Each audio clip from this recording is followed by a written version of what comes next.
Hello दोस्तों आज का हमारा वीडियो टाइम अर्थात समय के बारे में है। तो आइए जानने समझने की कोशिश करते हैं कि आखिर ये समय है क्या। दोस्तों, समय से हम सभी लोग परिचित हैं, फिर भी इसे डिफ़ाइन करना और समझना बड़ा कठिन है। और साइंस, फिलॉसफी, रिलीजन और आर्ट्स में समय की अलग अलग डेफिनेशंस हैं, लेकिन इसे मेज़र करने का जो सिस्टम है वो फिर भी बहुत इजी है। और हमारी जो घड़ियां हैं वो सेकंड, मिनट और घंटे पर आधारित होती हैं। हालांकि इन यूनिट्स का आधार पूरे इतिहास में अलग अलग है, लेकिन वे अपनी जड़ें पहले प्राचीन सुमेर एक क्षेत्र है जो अब दक्षिणी इराक कहलाता है। हम वहाँ पर इसको खोजने की कोशिश करते हैं। और समय की आधुनिक अंतर्राष्ट्रीय इकाई सेकंड सीजियम एटम के इलेक्ट्रॉनिक ट्रांजिशन द्वारा डिफाइन की जाती है।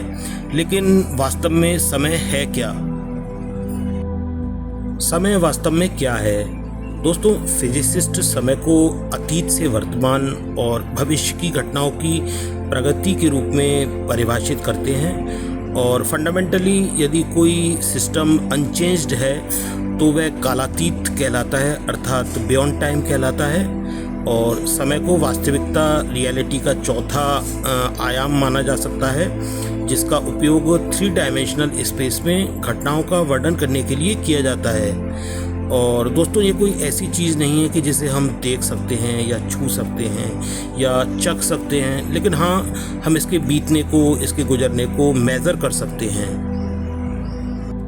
और दोस्तों, फिजिक्स के इक्वेशंस समान रूप से अच्छी तरह से काम करते हैं, चाहे समय भविष्य में आगे बढ़ रहा हो अर्थात पॉजिटिव टाइम, या अतीत में पीछे जा रहा हो अर्थात नेगेटिव टाइम।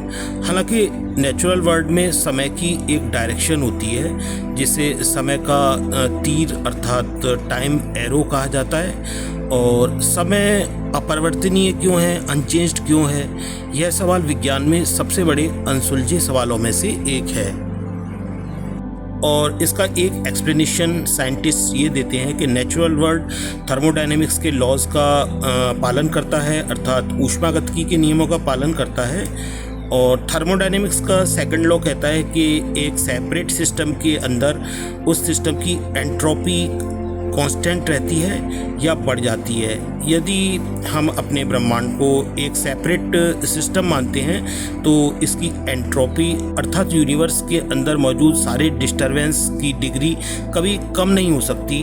और दूसरे शब्दों में, ब्रह्मांड ठीक उसी स्थिति में वापस नहीं आ सकता है जिसमें वह पहले पॉइंट पर था, और समय पीछे की ओर नहीं जा सकता।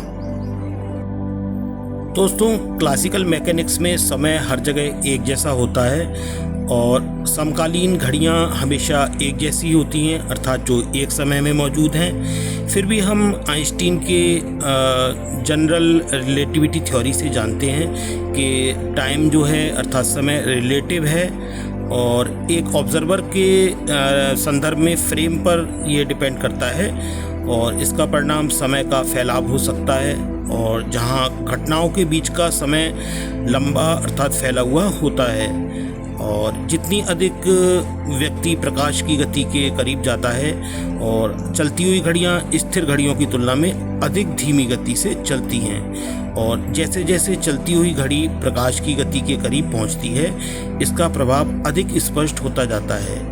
और जेट या ऑर्बिट में स्थित घड़ियां पृथ्वी की तुलना में अधिक धीरे समय रिकॉर्ड करती हैं, और म्यूऑन पार्टिकल्स गिरते समय अधिक धीरे धीरे डिके होते हैं। और माइकलसन मॉर्ले एक्सपेरिमेंट ने लेंथ कॉन्ट्रैक्शन और टाइम के फैलाव की पुष्टि की है।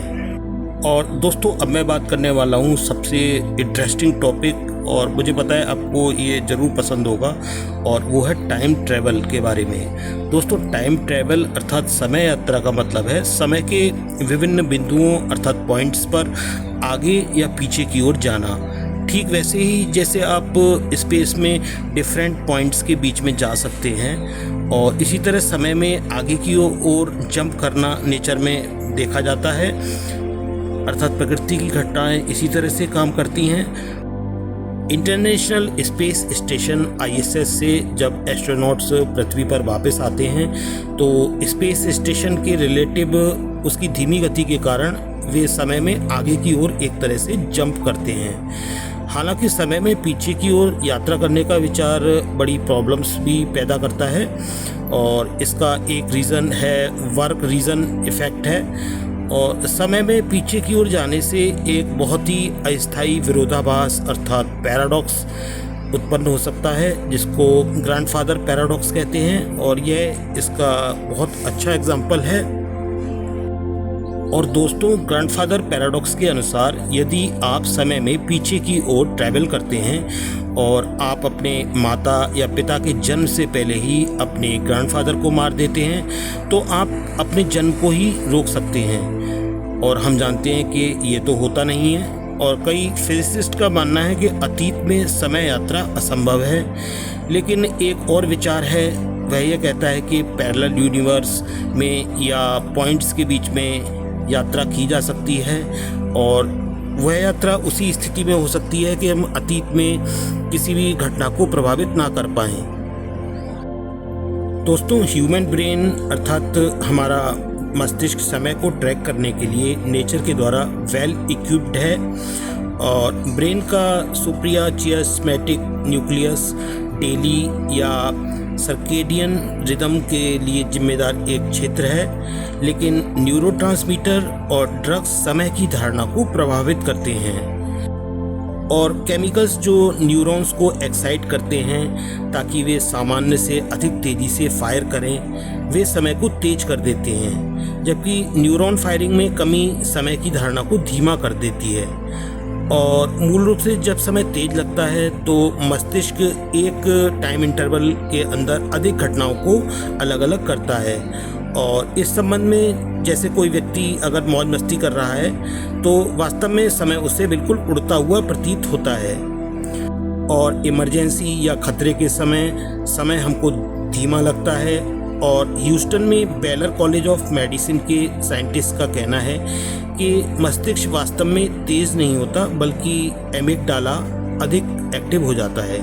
अब ये एमिगडाला क्या है? एमिगडाला मस्तिष्क का वह क्षेत्र है जो यादों को बनाता है और जैसे जैसे अधिक यादें बनती हैं समय लंबा लगता है। और यह घटना बताती है कि क्यों बुजुर्ग लोगों को लगता है कि समय उनकी युवावस्था की तुलना में तेजी से आगे बढ़ रहा है। दोस्तों, साइकोलॉजिस्ट का मानना है कि हमारा मस्तिष्क नए अनुभवों की यादों को हमारे पुराने परिचित अनुभवों की तुलना में ज़्यादा बनाता है और चूंकि जीवन की में बाद में कम नई यादें बनती हैं, इसलिए समय ज़्यादा तेज़ी से बीतता हुआ लगता है। अब जहाँ तक ब्रह्मांड का सवाल है कि समय की शुरुआत कैसे हुई थी, तो समय की शुरुआत हुई थी बिग बैंग से और इसका स्टार्टिंग पॉइंट 13.799 बिलियन ईयर्स पहले था जब बिग बैंग घटित हुआ था। और हम बिग बैंग से माइक्रोवेव के रूप में अपने यूनिवर्स के बैकग्राउंड रेडिएशन को मेज़र कर सकते हैं, लेकिन इससे पहले का ओरिजिन वाला कोई रेडिएशन मौजूद नहीं है। और समय की उत्पत्ति के लिए एक तर्क यह है कि यदि ये अनंत रूप से पीछे की ओर भी बड़ा होता तो रात का आकाश पुराने तारों से निकलने वाले प्रकाश से भर गया होता। और दोस्तों, अब सबसे इम्पोर्टेंट एक क्वेश्चन कि क्या समय समाप्त हो जाएगा? इस प्रश्न का उत्तर अभी अज्ञात है।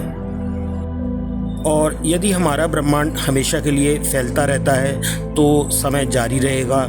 यदि एक नया बिग बैंग होता है तो हमारी टाइमलाइन अर्थात समय रेखा समाप्त हो जाएगी और एक नई शुरुआत होगी।